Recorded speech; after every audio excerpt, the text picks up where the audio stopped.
Screaming Angry Woman! Demon Slayer as a franchise is one of my all-time favorites. I mean, if it wasn't, I wouldn't be here making a video on it, or making videos on the games. One character in particular that has held a place in my heart, and has held a place in the Hall of Fame of Wavy Nimbus' personal favorite characters, being Zenitsu Agatsuma. Today, we're going to tackle why he's my all-time favorite Demon Slayer character, and address certain qualms people have about him, and just my personal views on them. Keyword, personal. So, if you don't agree, that's totally fine. Honestly, yeah, I know he's a coward, but let's be for real, who wouldn't be a coward in this situation? You can't genuinely tell me you'd be so heroic and brave and not scared like crap. I mean, come on now. Now, obviously, I know some people have more of a fear tolerance than others, and it's even shown between people like Tanjiro and Zenitsu, where Tanjiro is still fearful. He showcases bravery more openly, whereas Zenitsu isn't as brave and is more scared. But the literal meaning of bravery goes hand in hand with courage, being able to stand tall in the face of fear, which both characters do, by the way. Zenitsu, well, yes, he falls asleep to use his powers mostly.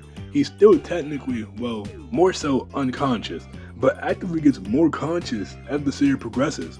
Like, dude is able to go from just uttering his breathing technique to literally having a full conversation with Daki in his sleep. Like, come on now. I genuinely think people forget or just seriously downplay this man. Like, literally, in his first arc, bro, his first arc, he keeps the kid safe from the tongue demon and just keeps him close and shields him from the demon in general. Or like in the Entertainment District arc, when he meets that little girl, he first apologizes for screaming at her before trying to calm her down, but then that's when Daki shows up. And bro knows that Daki isn't just a regular demon, but a whole upper rank demon, bro, and still defends the kid. Like, bro, that's true bravery right there. That's like, bro. And it's overshadowed by his quote-unquote unpleasant quirk. So yes, he screams, he cries, and all that yada yada yada, but in the end, he still stands tall and handles business when it matters the most. Bro is also participating in the Hashira training too, despite this fear of demons. And yeah, you might say, oh, but it's required for all demon core members and yada yada yada. At the end of the day, he still did it. And before anyone says anything, I'm talking about before he got the letter, aka before he had his personal drive. So at that point in time, this is just him training for whatever reason, you know, he desires, you feel me? And let's not overlook the fact that this man really made it to Sanemi's training by himself, which is quite literally the second to last Hashira, the one before Guillaume, so it's like, you know.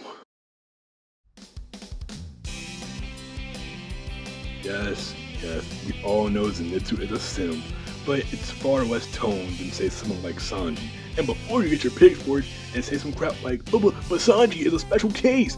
I don't give a flying! That's no excuse. That is no excuse. It's just one of Zenitsu's quirks, like how it is for Sanji. Speaking of Sanji, just like how him and Zoro always bicker with one another, and how Zenitsu bickers with Inosuke or Tengen.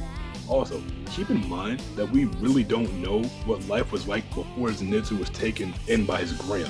After his fiance lied to him about marrying him and took all of his money, having this man have to be in debt. So, legitimately, we don't know anything about his real parents or anything like that. So, nobody might have been really able to tell him or teach him about boundaries and stuff like that. But obviously, I'm not trying to overly overlook or just downplay it or whatever, because I mean, obviously, it's not really, you know, it's not really a good trait, but at the same time, it's just sad how people really overlook all of his good qualities and just slap the whole, oh, he's a simp, like, yada yada yada, on him, like it's not just a quirk of his, like how Inosuke ends up mispronouncing everybody's name at random times. Like, dude, Zenitsu is far more than like a coward or a simp, no matter how many quote-unquote bad qualities he has as a character. However, we do have Jigoro Kuajima and Kaigaku, two very close familial bonds of Zenitsu, who will obviously have their own sections. It's honestly sad, because in truth, Zenitsu just wants someone to care for him, and someone to care for romantically wise speaking. Which, I mean, obviously he has platonic ones, being Tanjiro, Inosuke, Jigoro, to name a few. As for his feelings with Nezuko though, he can be pretty obsessive, especially in the beginning, but he does calm down. And for real, it isn't even that much of a pervert either, bro. Like, looking at people like Jiraiya or Roshi, which, yes, I know they can be considered special cases, and, you know, their archetype of being the whole pervy sensei, but then there's people like Mineta, which, again, could be an extreme case, and yes, I am kind of reaching, because I have no one else to be based off of, but still, you get my point. Bro's not, like, a crazy pervert and whatnot, especially compared to the people I just mentioned, which, like I said, could be extreme cases, but still, my point still stands, you feel me?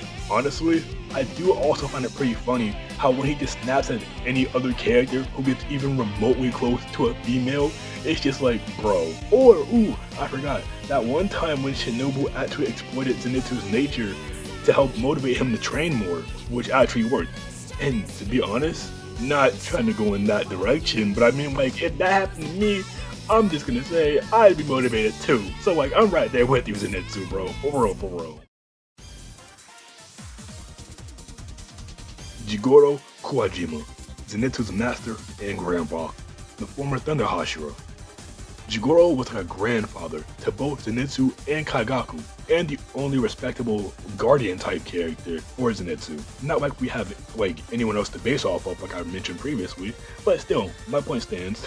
He treated them both the same. It's just Kaigaku was already farther ahead and was, you know, more profound in the other techniques. So he hyper-focused on Zenitsu, even though he could only use the first form, in which Kaigaku, nah, I'll save that for the next part. Jigoro believed in Zenitsu, even more so than Zenitsu believed in himself. He saw his potential and wanted him to be the best man he could be, you know, the best version of himself, even if he could only use that one single technique. In his own words, You can only do one thing. Hone it to perfection. Work on refining it to its utmost potential. It's all right to cry, or go off by yourself. Just don't ever give up. Jigoro genuinely cared for Zenitsu, so much so, bro even declared him his pride and joy. Like, I'm not gonna cap, when I saw that in the theater, you already know your boy was tearing up. And even looking back on the clip, I still tear up, to this day. To this day! So now, we're gonna cover Kaigaku. Ah yes, Kaigaku. Zenitsu's perfect foil. Someone who was confident, cocky, talented, etc. Compared to Zenitsu, who's scared, diffident, aka someone who lacks self-confidence, a hard worker, etc. Again, Kaigaku was envious of Zenitsu with all the attention he was getting, not realizing that Zenitsu, which is really behind, as I previously mentioned. Due to his feelings, he ended up leaving and living with Guillaume and some other orphans, only to betray them, which later leads to Guillaume getting blamed for the incident and for Kaigaku to become a demon when he encounters Kokoshibo. He was able to use every other thunder breathing form aside from the first one, which is why Jigoro himself wanted Zenitsu and Kaigaku to become dual Thunder Hashira. But Kaigaku being a little scumbag ain't like that. Honestly though, the betrayal between Zenitsu only knowing the first form and Kaigaku knowing the rest is actually really dope, because like Zenitsu only the first, he is able to hone it to perfection, the best it can be, while Kaigaku most likely learns the other 5 and just knows the basics of the other 5, not wanting to hone them to perfection. Talent versus hard work. And if you really want to talk about a coward, look at this man Kaigaku. Bro really treated out those orphans for strength. Like, bro, this man really effed up Guillaume's wife before the Slayer corpse for strength. Like, how are you a parasite in not one, but 2 backstories, my man? 2!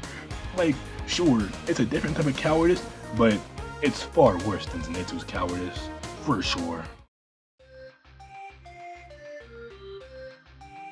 If you know me, you know I love lightning powers and abilities, so I already knew Zenitsu was locked in.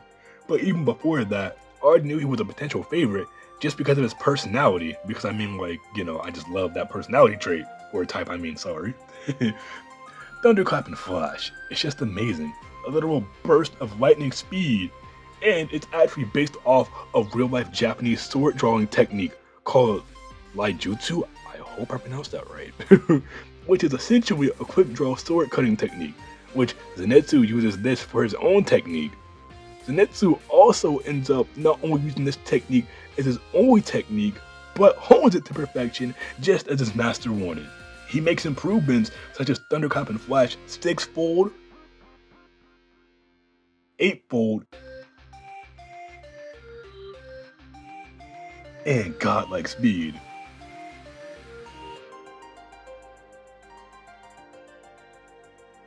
Zenitsu even made his own thunder breathing form, a whole flaming thunder dragon, oh my god, which is accurately named Thunder Breathing, 7th form, Flaming Thunder God, which, unironically, Zenitsu made this move because he wanted to use it with Kaigaku, bro, like, but obviously he had to use it against Kaigaku. And bro, another thing, people end up bringing up the fact that, oh, Zenitsu would have lost had it been a year later, which, of course, Yushiro said that, but I think we undermine the fact that in a year time, Zenitsu would have also gotten stronger as well, and not only that, but he probably would have been able to actually use Thunder Breathing with his eyes open, and even hone Thunder Breathing, the first form, to even more perfection than he already did. So I mean, that's also something people just downplay for real.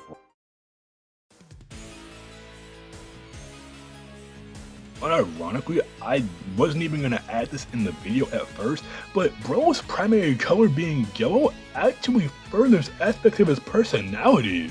Like, some negative connotations of yellow are as follows: cowardice, his fear of demons; caution, his wariness when he's awake; even deception when he's asleep. That's when he goes, you know, all badass mode, which not only deceives us, but demons as well, and obviously fellow slayers. But also positive connotations with intellect and creativity. I mean, he not only improved the first form to its perfection, but also made his own technique, which something only Hashiras and Inosuke have done. So like, that's very smart on his end. Which, I mean, yellow also in some cases can symbolize friendship, which obviously Zenitsu has friends who care for him and who he cares for, you know, vice versa. Lastly, it means courage, which, I mean, if you don't get it by now, I don't know what's actually wrong with you, but yes, Zenitsu has courage. And if I'm being honest, yellow is probably one of my favorite colors, probably top 5, so that's just another reason why I like him, I guess. Not to mention, Zenitsu is actually really relatable to me. Like, for instance, his fear of demons, because I mean, like I said before, if I was in Demon Slayer, I know I would be cowering and petrified too. His low self-esteem, because I also struggle in that department, but I feel I'm getting better in that regard, which also plays in regard to Kaigaku, with him comparing himself to Kaigaku, which, yeah, comparing yourself is something that is far too natural to myself. But I'm sure a lot of other people also feel that same way as well. But also, his positive traits too, like his kindness and loyalty to his friends, and the fact that no matter what he goes through, he never gave up in the end, which nobody ever wants to freaking comment on, but I mean, hey, let's all focus on the negative traits and not the positive traits. Oh my god. All in all, I honestly just wanted to make this video because, well, I'm really passionate about Zenitsu as a character. I genuinely love the guy. I always have, and I always will, to be fair. Honestly, I'll probably end up doing this more with other characters in the future that I either relate to or just really feel like doing, cause I already got a few in mind for real. Who they are? Well, just stay tuned to find out. Peace, guys.